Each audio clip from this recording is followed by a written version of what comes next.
Всем привет, ребята! Сегодня мы поднимаем актуальную для всех игроков тему – внутриигровые магазины. Я расскажу, где реально выгодно тратить накопленные сбережения в различных магазинах нашей всеми любимой игры. Помимо этого, напоминаю, что у нас не закрыта наша цель. До 3000 подписчиков на канале осталось менее 40 человек. И как только мы преодолеем эту отметку, стартует розыгрыш 5 сертификатов по 499 ледяных звезд. Так что если вы смотрите и до сих пор не подписаны, прямо сейчас жмите кнопку подписаться, ведь именно ваша подписка может стать решающей. Поддержите канал, вступайте в наше сообщество в телеграм-канале и не пропустите крутые гайды, розыгрыши и, конечно же, актуальные новые таблицы, которые мы делаем вместе с моей командой. Ну что, ребята, вы готовы? Чай заварили? Тогда начинаем разбор магазинов. Полгода назад я уже снимал ролик на эту тему, но с тех пор в игре появилось много новых опций, поэтому пришло время обновить информацию. Очень часто в нашем телеграм-канале меня спрашивают, какие покупки в магазинах стоит делать в первую очередь, поэтому я решил подготовить для вас новый разбор. Поддержите это видео лайком, и если я увижу актив, то сделаю обновление и по другим важным аспектам игры. Особенно жду момента, когда мы наберем 3000 подписчиков.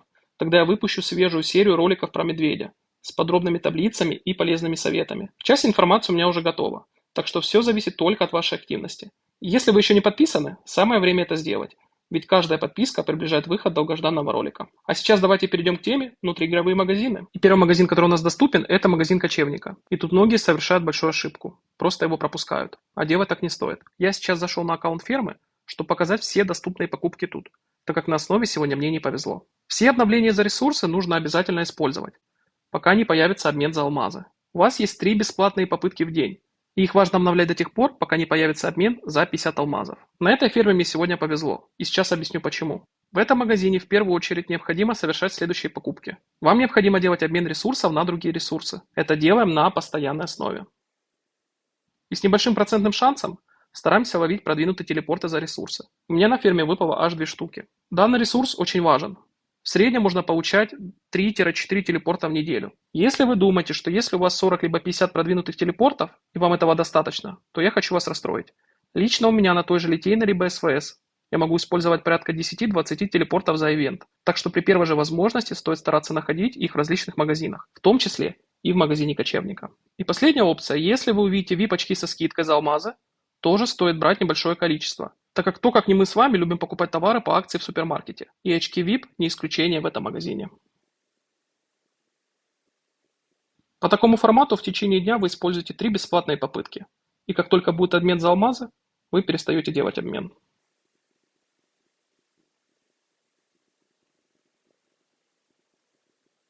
Теперь переходим к следующему разделу, это тайный магазин.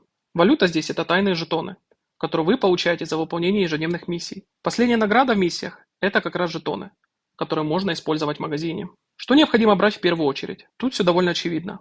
Приоритет идет на поделки героев. Ищем скидку 50%, тогда поделка обойдется вам 250 жетонов. Если нет, то можно взять и со скидкой 20% за 800 жетонов. Поделки будут меняться в зависимости от поколения героев, на котором вы играете. Жетоны можно купить и в донатном магазине, а потом использовать здесь. Но все равно советую искать именно варианты со скидками. Кроме того, в магазине с небольшим процентным шансом можно получить бесплатный предмет. Поэтому совет такой. Используем бесплатное обновление и один раз обновляем за 100 алмазов. Этого достаточно. Дальше тратиться смысла нет.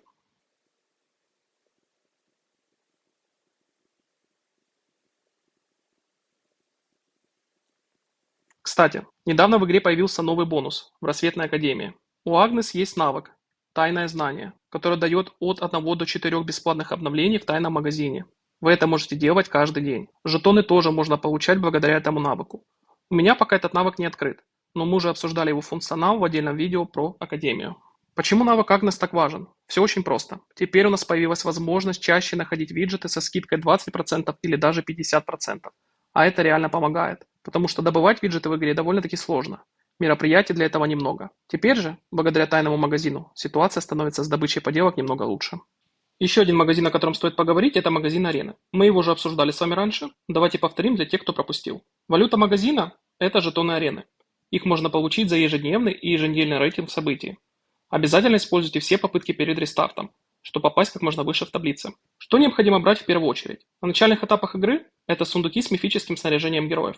В них можно выбрать именно ту часть, которая вам необходима. Если вы стабильно попадаете в рейтинг топ-100, то можете получать примерно 1 сундук каждую неделю. И на более поздних этапах игрового пути необходимо брать мифрил. Это ключевой ресурс для улучшения снаряжения героев. Когда у вас уже будет полный набор мифического снаряжения и даже несколько лишних частей, начинайте чаще брать мифрил. Это один из самых сложных ресурсов для игроков без доната. Но имейте в виду, для его использования потребуется дополнительно мифическое снаряжение. Его можно добыть, например, из ящиков удачи со снаряжением героя. Пусть шанс небольшой, но он есть. Кстати, в моем телеграм-канале есть подробная таблица с расчетами, сколько мифрила, камней эссенций и частей мифического снаряжения нужно для улучшений. Так что если вы еще не подписаны, самое время это сделать. Все остальные товары в магазине арены я не советую брать, они попросту невыгодные. И еще важный момент. Недавно появился новый бустер, Хольгер, и его навык, любимец толпы, дает нам до 50% жетонов арены за ежедневный и еженедельный рейтинг. А навык Звезда Арены позволяет получать до 3 предметов со скидкой до 50%. Эти навыки пока у меня не открыты, но ребята из телеграм-канала уже проверили. Скидки выпадают на разные предметы, в том числе и на мифрил. Так что при активной игре и небольшом везении реально подловить мифрил по скидке. Ну и конечно же, магазин арены обновляется раз в неделю. Не забывайте об этом. Следующий магазин, о котором мы поговорим, это VIP-магазин. Здесь ассортимент зависит от вашего уровня VIP. Чем выше уровень, тем больше ресурсов и скидок становится доступно. На старте я в основном брал энергию губернатора и продвинутые телепорты, потому что именно этих ресурсов не хватало больше всего. Когда уровень VIP стал выше, начал покупать компоненты усиления опыта. Что касается бафов, то тут все двояко. Лично я их беру для комфортного участия в СВС и литейной, для соло-атак на города. Но стоят они недешево, поэтому скорее всего ситуативная покупка.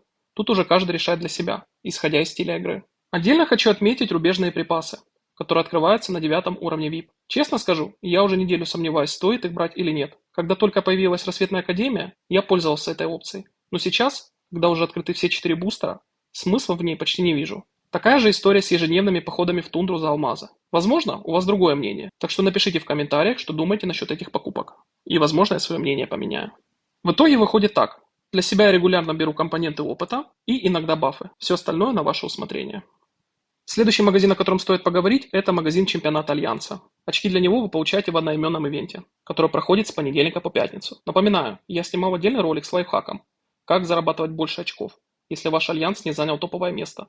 Если не видели, ссылка у вас сейчас появилась в правом верхнем углу экрана. Каждую пятницу ивент заканчивается, и на основе общего рейтинга вы получаете значки чемпионата.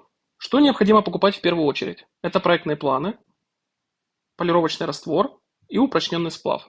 И сразу вам поясню, если вам кажется, что у вас много раствора либо стали, поверьте, это иллюзия. Начиная с мифического уровня снаряжения губернатора, эти ресурсы становятся чуть ли не основным для улучшения. Кроме того, в последнем обновлении появилась новая опция – покупка обычной печати эксперта.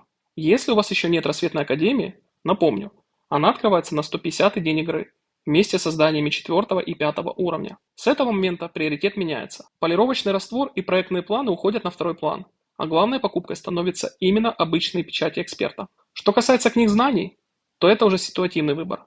Все зависит от вашей стратегии и доната. Лично мне на текущий момент книги не нужны, но при необходимости я всегда помню, что я могу их купить в магазине чемпионата. Следующий магазин, доступный в игре, это магазин в Литейной. Здесь есть несколько полезных наград, но советую сосредоточиться на главном. А лично для себя я считаю это компоненты усиления опыта, чертежи талисмана и проектные планы. А вот упрощенный сплав и полировочный раствор в этом магазине брать не стоит. Эти ресурсы выгоднее покупать в магазине чемпионата Альянса. Еще один важный раздел – это магазин мощи государств. Он доступен только тем губернаторам, которые участвовали в ивенте СВС. Верхняя часть магазина предназначена для победителей, а нижняя – для всех остальных участников. Валюта данного магазина – это солнечные жетоны, которые вы получаете в период стадии битвы СВС и подготовки. Что необходимо брать в первую очередь? Это, конечно же, фрагменты кристалла огня. Это главный приоритет. Данную опцию в этом магазине ввели буквально пару недель назад. Следующая обязательная опция – это кристаллы огня. И если после этого у вас остаются солнечные жетоны, то можно брать проектные планы и чертежи талисмана. Остальные ресурсы я не рекомендую. Лучше копите жетоны, чтобы потом обменять их на действительно ценные предметы, которые мы с вами обсудили ранее при следующем обновлении магазина мощи государств. А если вы были внимательны, то знаете, что магазин обновляется во время КОИ, что может помочь вам с ресурсами на нем. Еще один магазин, который доступен в игре, это магазин обликов. Здесь вы можете получить уникальный скин на топку под названием Глибоград. И самое приятное, даже без доната, это реально.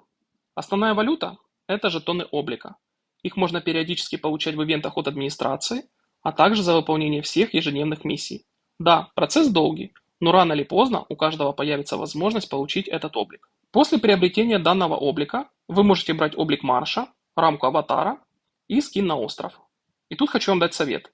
Возьмите один скин «Грибное царство», а потом докачивайте его уже общими мифическими фрагментами украшения. Эти опции дают небольшой бонус к статам. А вот именную табличку брать не советую. Это чисто декор, без пользы. Когда заберете все полезное, копите жетоны дальше. Возможно, администрация со временем добавит новые опции и в этот магазин. Следующий магазин – это магазин в каньоне. И что здесь необходимо брать в первую очередь? По моему мнению, это чертежи талисмана, компоненты опыта. Если остаются монеты, то можно брать усиливающую сыворотку и проектные планы. Правда, не всегда хватает ресурсов, чтобы забрать все сразу. Поэтому личный мой порядок такой. Сначала я беру чертежи талисмана, затем компоненты опыта, и только потом усиливающую сыворотку и по возможности проектные планы. Следующим магазину – это магазин Лабиринта. Честно говоря, этот магазин радует своим ассортиментом. Еще год назад каждый игрок мечтал о такой возможности, а теперь здесь доступно много полезных наград. И самое главное – без доната. По приоритету покупок на первом месте Мифрил. После последнего обновления сюда добавили фрагменты Кристалла Огня. И теперь это тоже обязательная покупка. Далее, лично для меня идут чертежи талисмана, компоненты усиления опыта, а также ящики удачи со снаряжением героя. Если остаются лишние светящиеся камни, беру общий мифический фрагмент героя и руководство талисмана. Раньше я еще покупал мифический общий фрагмент украшения, если оставались лишние камни. Но с появлением фрагмента Кристалла Огня эту опцию я полностью исключил. Следующий магазин, который доступен в этом разделе, это магазин алмазов. Честно говоря, я советую вам избегать его. Все предметы здесь идут без скидок, и ничего действительно полезного приобрести в этом магазине у нас не получится. Помимо этого, есть еще магазин Альянса, но мы уже неоднократно обсуждали его функционал в предыдущих роликах. Вот собой все, что я хотел вам рассказать про внутриигровые магазины. Администрация действительно добавила немало новых опций, и выбор стал гораздо интереснее по сравнению с тем, чем был полгода назад. Ваша главная задача – активно участвовать во всех мероприятиях, чтобы зарабатывать жетоны для каждого из магазинов. Ведь каждый магазин ценен по-своему. А теперь напишите в комментариях, какой опции, по вашему мнению, не хватает в магазинах. Кто знает, возможно, в будущем нас ждут новые фишки. Если так произойдет, мы обязательно это обсудим вместе с вами. Вы знаете, какие магазины Whiteout Survival действительно заслуживают внимания, а какие лучше обходить стороной. А теперь самое главное. Не забывайте подписываться на канал. Нам осталось менее 40 человек до 3000. И как только мы пробьем эту цифру, запускаем розыгрыш 5 сертификата по 499 ледяных звезд. Ваша подписка реально решает, так что не откладывайте. И, конечно же, залетайте в мой телеграм-канал. Там я выкладываю самые свежие новости, секретные советы, общаюсь с вами напрямую и даю инсайды, которые не всегда попадают в YouTube. Подписка на канал плюс телеграм – максимум пользы и шанс выиграть крутые подарки. А на сегодня все, ребята. Всем спасибо за просмотр и всем пока-пока.